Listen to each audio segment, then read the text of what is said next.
Hi. It's been almost a year since I've come on and made a full video on here. I've been pretty consistent with shorts, but I took a full year off of longer form content. It was just, it was really hard to incorporate in the mix. I mean, you guys know that this isn't my main platform. My main platform is Instagram and then followed by TikTok, which I have more followers on TikTok, but I still consider Instagram to be my main. But anyway, I'll go over that in a whole other video. I'll do a whole like mental health get ready with me where I'll just tell you guys what's been going on. But that is another video for another day. But today I wanted to talk about getting started on social media. If you're someone who's been dreaming of being a content creator, but you just keep holding yourself back and you're just too scared to get started, this is the video for you. This could also work for anyone who just wants to change up your career. If you're going through that time in your life where you just want a huge change, but you feel like you need that permission to just go forward, or just that certain piece of inspiration that you hear where you're like, you know what?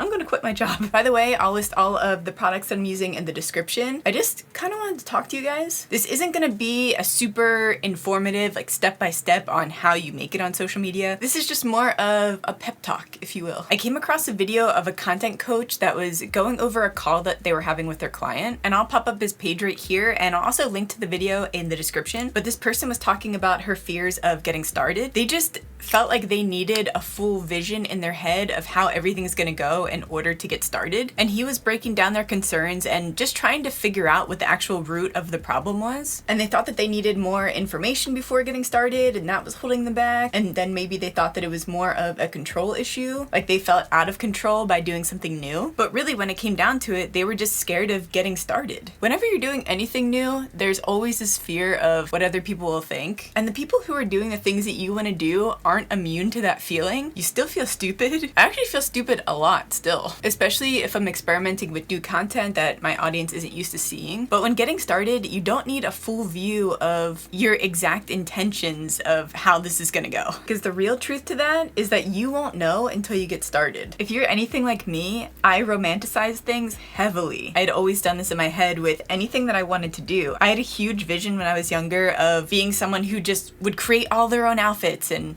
I would never buy anything from the stores. And then I would be a famous fashion designer. But then I took a sewing class and I was like, this is kind of boring. That one's probably a bad example because they always have you starting out with the most mundane shit that you're like, do I care about this fucking pillowcase? I'm very much an all or nothing type of person. I need to create something that I'm very interested in. Like if we would have started with like a pantsuit, I probably would have been on board. But also you are gonna need to do those mundane things in that career. So I guess it did show that I just really wasn't that interested in that. 'Cause there are obviously things about this career that are mundane to me, but you do them because you like the overall vision and you know that it's part of the gig. But going back to wanting to have a plan before you get started, you just need to start because you're not even going to figure out the direction that you want to take until you gather the information that you're going to get from getting started. Does that make any sense? You might get started with the intention of doing one specific thing, but then from doing that, you might realize, oh, this isn't really what I want to do. Or maybe you start to enjoy one aspect of what you're doing. You're like, you know what? Maybe I should shift this and do this other thing. And it might fall within the same umbrella of what you were trying to do, but your focus is just shifting. When I was 27, I was working at a car dealership. I was in the car industry for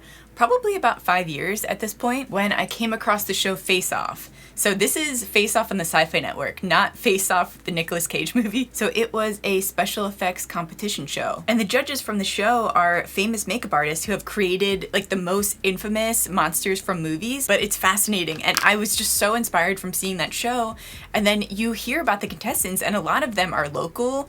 Well, like a few of them were local to me, but just they're in like smaller towns and a lot of them have their own shops and they're doing makeup for movies. I mean, they're already kind of in the business and some of them were just doing it for fun at home. And I was just like, I can't even believe that you can do this at home. Like you can have your own studio and do this for a living. But yeah, that was really what inspired me to get started. And my goal was really just to post the progress of me learning how to do these things because it was something completely new to me. I'd never done special effects before. I did have a slight thought in my head that said maybe from practicing this you'll be able to be good enough to be on the show. I thought that it would be really cool to be a contestant, which is such a funny thought because I still wouldn't be qualified for that show. That is like full prosthetics and things like that. I still don't have any real experience with that. I feel like I do a pretty decent job at making things look cool on camera from the front. But if you see these creations from the back, like, they're looking a mess. But that's also not my goal because I know that I'm not leaving the house in these looks, so I don't really need to do like a fully realized creation. But going back to the start of my career, so I opened up my page in 2017, and by page I mean my Instagram page, and I was literally just practicing special effects. So I would do like a crack on my face or like a cut or something, or turn myself into a pop art zombie. It was just kind of like the special effects basics. One day randomly I just thought it would be cool to turn myself into Cynthia from the Rugrats, do almost like a cosplay version of her, and I created the hair out of paper, and I thought it just looked pretty cool. And when I posted that, it went completely viral, like viral for only having like 200 followers. I remember being at work at the time and seeing all of these likes flooding in, and I was like, what is going on? It was like this crazy adrenaline that I've never felt in my life. I just wanted to quit my job and be like, I've made it. But from that post doing really well, I decided to focus more on cartoons.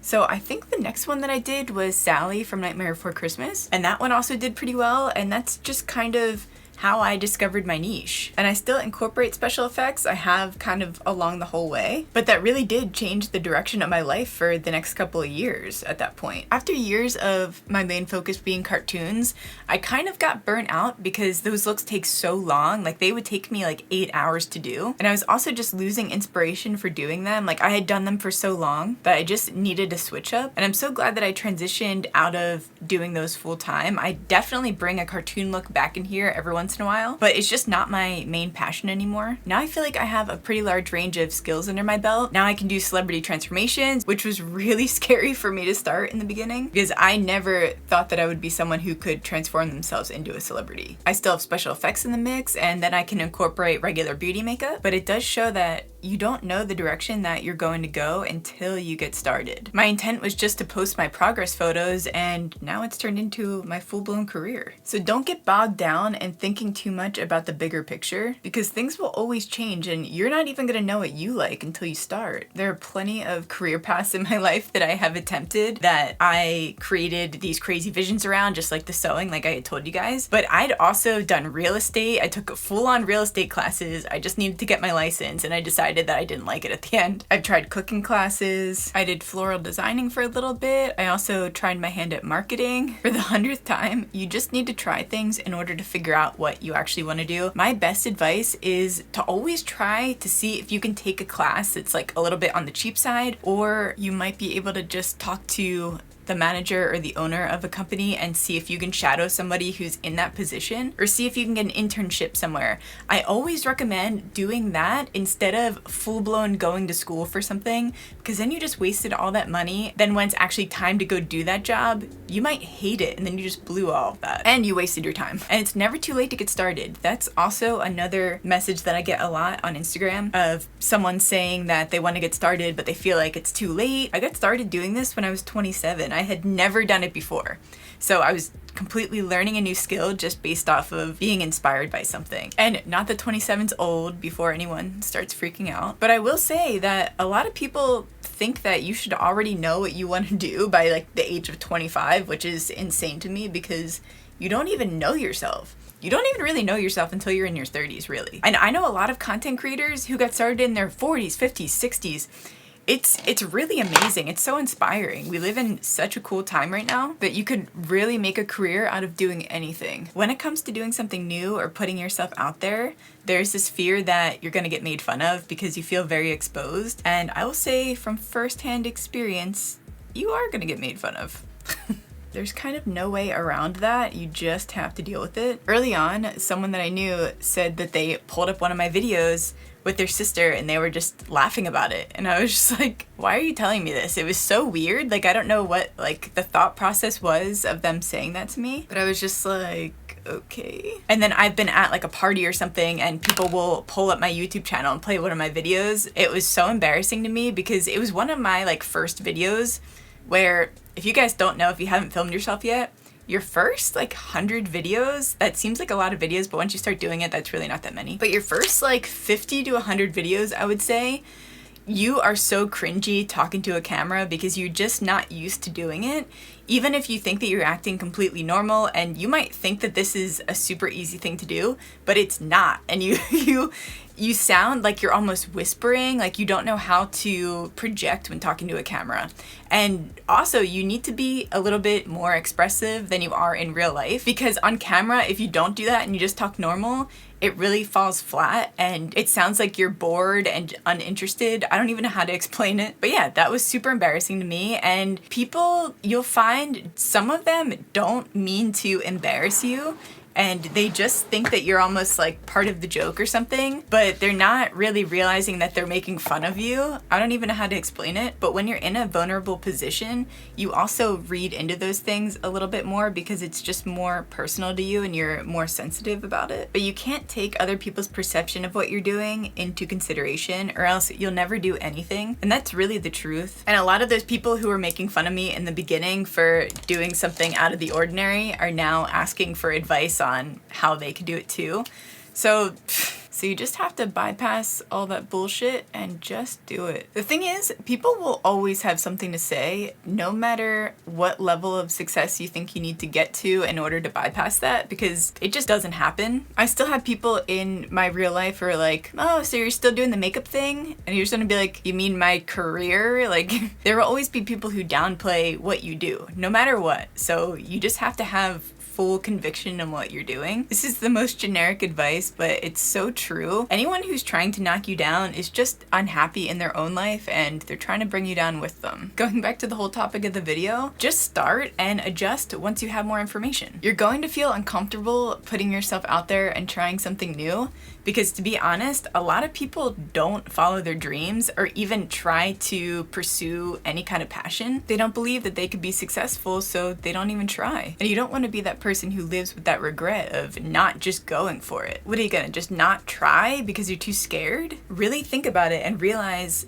how ridiculous that is. It also helps to take the pressure off by just saying, let me just see if I can do this, not I'm doing this. Word it in whatever way that you need to in order for you to take action. When it comes to taking action, if you already know what niche you are looking to get into, whether it's cooking, makeup, fashion, anything, I would go on Instagram or TikTok or YouTube, pull up 3 to 5 influencers who are already doing what you want to do. Scroll all the way back to their very first post and then work your way up to now. See what they've been doing in that amount of time, how often they post, which in the beginning you should be posting every single day anyway. I know that that's a lot, but no one said it was going to be easy. See what hashtags they're using, and also see at what point did they start to gain a bigger following. Were there certain posts that went viral for them? What were they doing in that post? You'd be surprised at how much information you can get from just scrolling all the way back to the beginning of someone's page. It's also just really inspiring to see how they started. I will say, don't get discouraged by this at the same time, because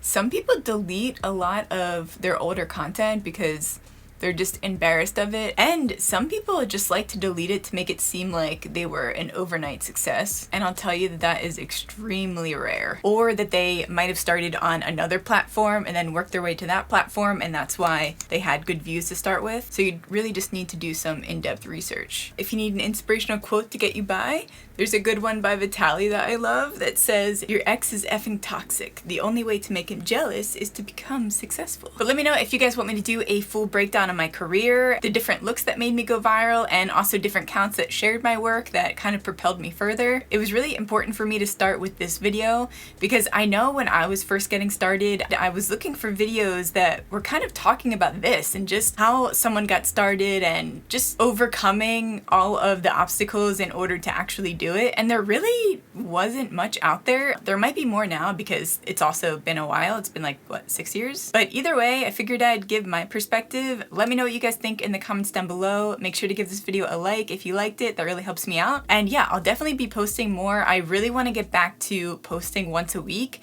I'm not going to guarantee that right away. I feel like every time I say that I'm going to do something, it winds up not happening, and I hate feeling like I'm just not true to my word. But I am going to make it a priority. I promise. I love you guys so much, and I'll see you in the next one. Bye, guys.